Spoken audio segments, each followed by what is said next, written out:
السلام عليكم ورحمة الله وبركاته. مرحبا بكم في قناتكم مطبخ وتدابير جنان. ان شاء الله تكونوا كامل ملاح وبصحة وبخير وعافية. اليوم جيتكم بوصفة من مطبخي، وصفة رائعة جدا.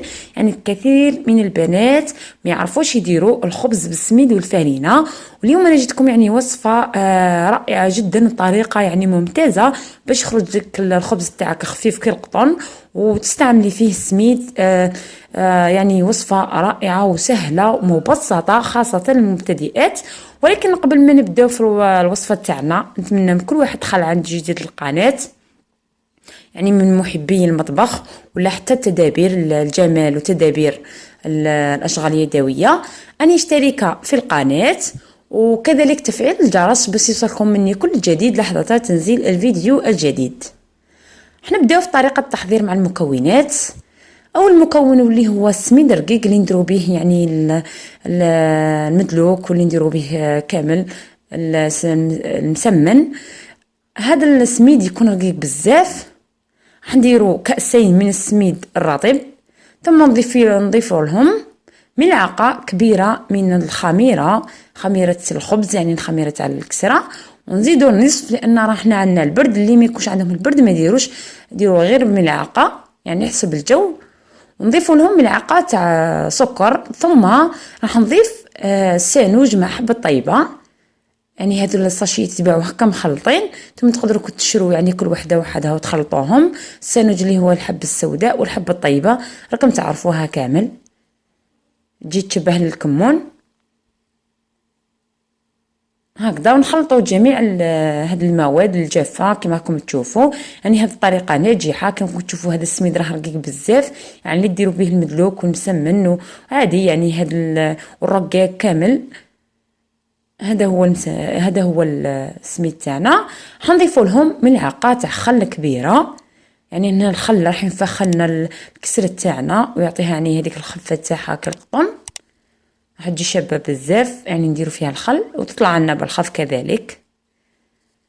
ثم راح نضيفوا عليهم 2 كيسان تاع الماء. لازم الماء يكون دافي، لان كما قلت لكم راه البرد، رانا في فصل الشتاء، الكسره تاعكم لازم ديروا لها الماء دافي. لو كنتو في فصل الصيف عادي تستعملوا الماء عادي، يعني الماء اللي طيبوا به نورمال هكا. لازم ندفوا الماء ومن بعد نخلطوا بلافوي كيما البغرير، كيما نخلطوا البغرير، يعني نتحصلوا على هكذا خليط متجانس. لازم نخلطوها مليح مليح مليح حتى كامل هذيك السكر والخميره اللي درناها وكامل يتخلطوا لنا. نجيبوا البلاستيك تاع الطهي ونغطوا يعني به، لازم ما نخلوش يعني كامل فارغات باش الخميره تاعنا تطلع بالخف. يعني كي تكون حاجه مغطيه بالخف يطلع هكذا. لازم نغطوه مليح ونثبتوه كما راكم تشوفوا. نخلوه لمده 20 دقيقه حتى يطلع مليح، ونرجع لكم نكملوا الباقي الوصفه تاعنا.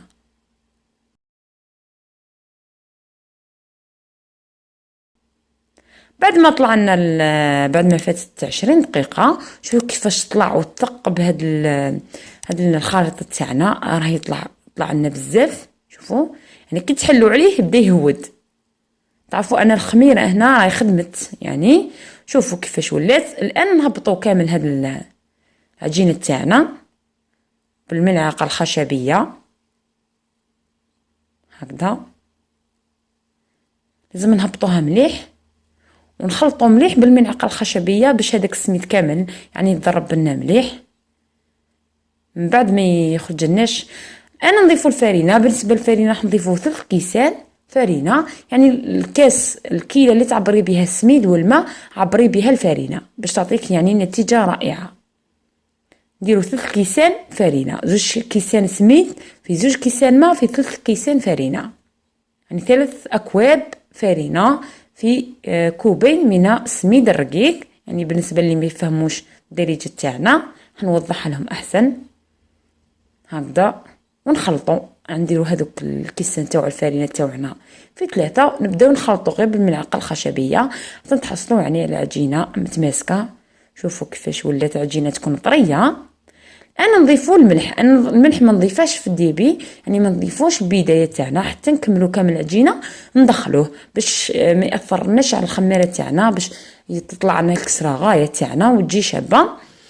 انا ندخلو، انا ندير ملعقه صغيره تاع ملح فقط، يعني الملعقه اللي نسكرو بها القهوه عادي هكذا، وندخلو كامل هذاك الملح في الكسره تاعنا كما راكم تشوفوا، ولا في الخبز تاعنا. لازم ندخلوه مليح، ضربوا الكسره تاعنا غايه وندلكوها كما راكم تشوفوا هكذا حتى يدخل كامل الملح هكذا. راح تجينا يعني شابه بزاف هاد الكسره، وتجينا خفيفه كالقطن. مع لي رمضان راه جاي، يعني نسهلوا عليكم الامر باش نعطيكم هاد الوصفه الرائعه.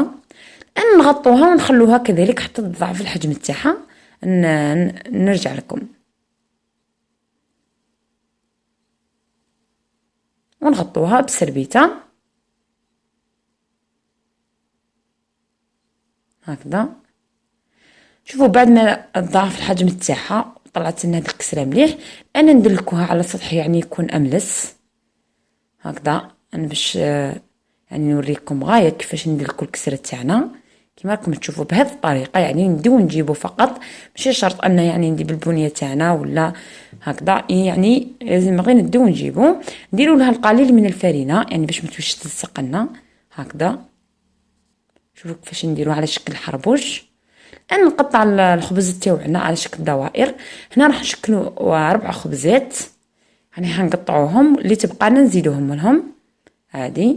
لازم يكونوا عندنا 4 يعني خبزات. هذه الكميه ديرنا 4، اللي بغات دير 8 ضعف المكونات فقط.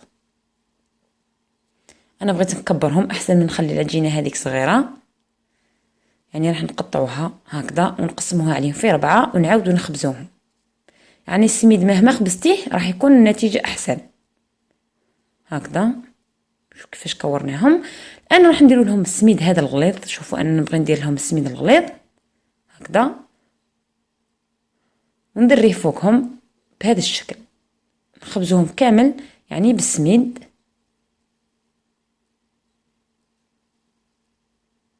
هكذا.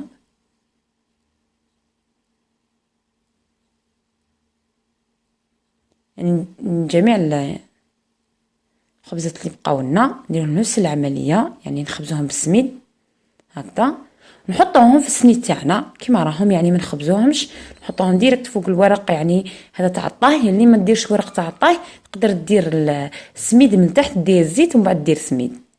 انا ما نبغيهمش بالزيت، يعني نديرهم فوق ورق الطهي باش يجونيش من تحت فيهم الزيت. ما نبغيش الخبز يعني تاع الزيت. انا راح نغطوهم ونخلوهم حتى يرتاحوا شويه باش يسهلوا لنا العمليه، يعني باش نخبزوهم بالخف.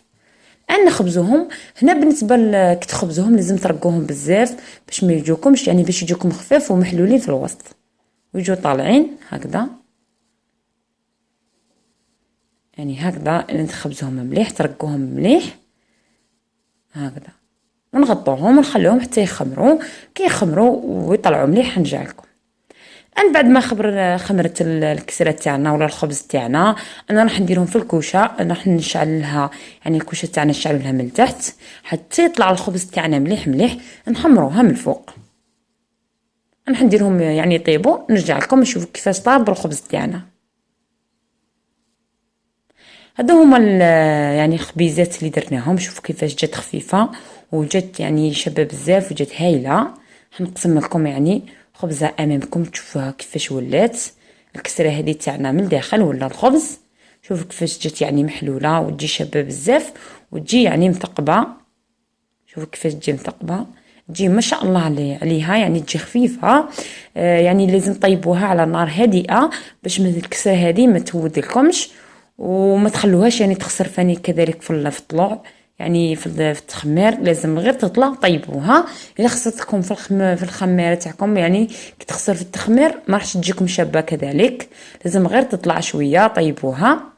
هذه هي الكسره تاعنا. شوفوا كيفاش جات خفيفه، وكذلك لازم ترقوها بزاف ما تخلوهاش غليظه. هذه هي الخبز تاعنا. يعني نتمنى يكون عجبكم هذا الخبز تاعي. يعني هذا هو الخبز اللي نستعملوه في الدار، حاجه يعني شابه وسهله، طريقه يعني سهله بدون اي آلة، يعني لا ميكسر ولا بيترا ولا حتى حاجه، يعني باليدك فقط. نتمنى تكون عجبتكم الوصفه تاع اليوم. ما تنساوش تخلوا لنا لايك للفيديو، والسلام عليكم ورحمه الله وبركاته.